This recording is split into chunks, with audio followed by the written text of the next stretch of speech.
పెట్ట ఇలా అరిచిందంటే గుడ్డు పెడుతుందని అర్థం. ఈ పెట్ట మొత్తం ఎన్ని గుడ్లు పెట్టిందో నెక్స్ట్ వీడియోలో చూపిస్తాను. నాలా కోళ్ల పిచ్చి పావురాలు పిచ్చి ఎంత మందికి ఉందో కామెంట్ చేసేసేయండి. స్టార్టింగ్ లో పావురాలు మాత్రం పెంచుదాం అనుకున్నా నేను. ఇప్పుడు చూడండి కోళ్లను కూడా పెంచేసిన.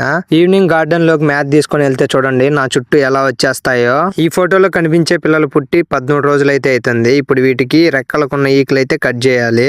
ఈ విధంగా కట్ చేయడం నేను చాలా వీడియోస్ లో అయితే చూసినాను, యూట్యూబ్ లోని అలాగే ఇన్స్టాగ్రామ్ లో కూడా. దీని వల్ల యూజ్ ఏంటంటే పిల్లల గ్రోతింగ్ చాలా బాగుంటుంది.